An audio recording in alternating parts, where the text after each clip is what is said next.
আসসালামু আলাইকুম এভরিওয়ান। আমি ফারহানা নাসরিন, ফারহানা ফ্যামিলি ব্লগে আপনাদের জানাই স্বাগত।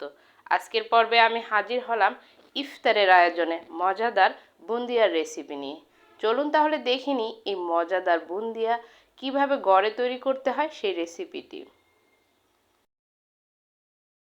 বুন্দিয়া তৈরি করার জন্য আমি একটি মিক্সিং বলে মেজারমেন্ট কাপের 1 কাপ পরিমাণ বেসন নিয়ে নিলাম, আর বেসনটাকে একটা স্ট্রেনারের মাধ্যমে ভালোভাবে চেলে নিচ্ছি, যাতে করে ব্যাটার গোলার পর ব্যাটারটা একদম মসৃণ হয়। বেসনটা চালা হয়ে গেছে। এখন আমি ব্যাটার তৈরি করব, সেই জন্য এর মধ্যে 3/4 কাপ পরিমাণ নর্মাল পানি নিয়ে নিলাম, আর পানিটা অল্প অল্প করে দিয়ে একটা হ্যান্ড উইচ দিয়ে আমি এভাবে ব্যাটার তৈরি করে নিচ্ছি। আপনারা যারা নতুন এসেছেন আমার চ্যানেলে, প্লিজ আমার চ্যানেলটি এখনই সাবস্ক্রাইব করে পাশে থাকা বেল আইকনটিতে ক্লিক করে ফেলুন। আর যদি ভিডিওটি ভালো লাগে অবশ্যই একটা লাইক দিয়ে দিবেন। আর যারা ফেসবুক পেজ থেকে দেখছেন প্লিজ আমার পেজটিকে ফলো দিয়ে দিবেন।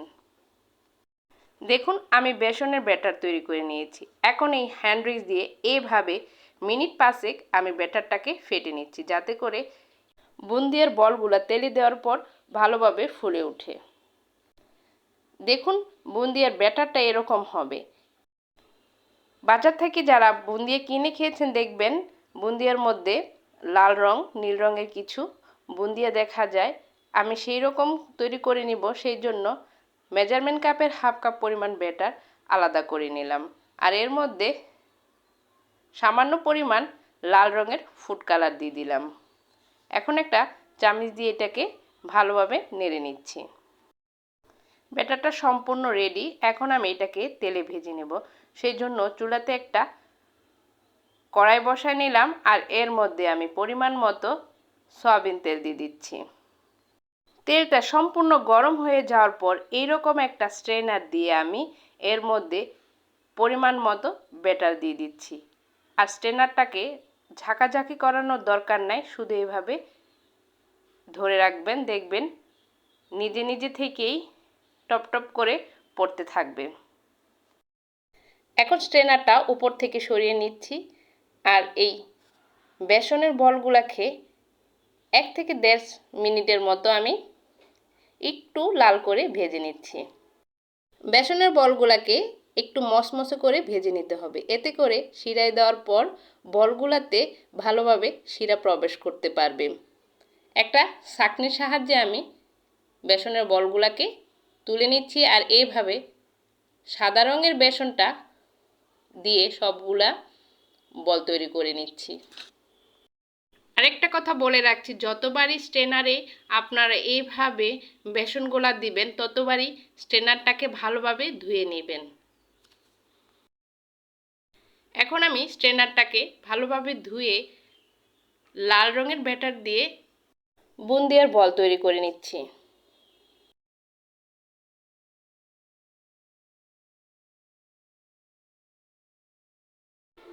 এক কাপ বেসনের ব্যাটার দিয়ে আমার এতটুকু বুন্দিয়ার বল হয়েছে। এখন আমি এগুলাকে শিরায় দিব।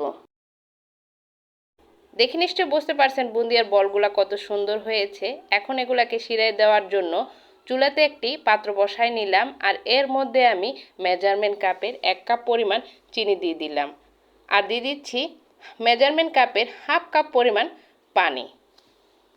এই শিরাটা 1 কাপ বেসনের জন্য। যদি আপনারা বেসন বেশি নেন তাহলে শিরার পরিমাণটাও বেশি নিতে হবে। এখন আমি স্প্যাচুলা দিয়ে চিনিটাকে ভালোভাবে মিশিয়ে নিচ্ছি।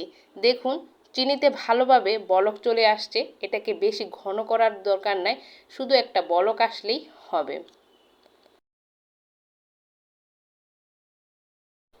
এখন আমি এর মধ্যে দিয়ে দিচ্ছি 1 টেবিল চামচ পরিমাণ ঘি। এতে করে বুন্দিয়াগুলা খেতে মনে হবে ঘিয়ে ভাজা হয়েছে, আর খেতেও ভালো লাগবে। চুলাটাকে বন্ধ করে দিলাম, আর এর মধ্যে আমি 1 ফালি লেবুর রস চিপে দিচ্ছি, যাতে করে বুন্দিয়ার শিরাটা জমাট বাঁধার পর শক্ত হয়ে না যায়। সেই জন্য 1 ফালি লেবুর রস এর মধ্যে চিপে দিয়ে দিচ্ছি। বুন্দিয়ার শিরাটা রেডি। এখন আমি তৈরি করে রাখা বুন্দিয়ার বলগুলা এর মধ্যে দিয়ে দিচ্ছি।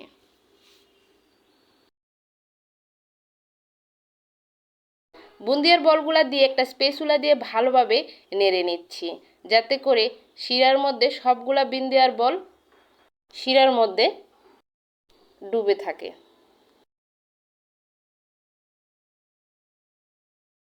বুন্দিয়ার বলগুলাকে ভালোভাবে নেড়ে নেওয়া হয়ে গেছে।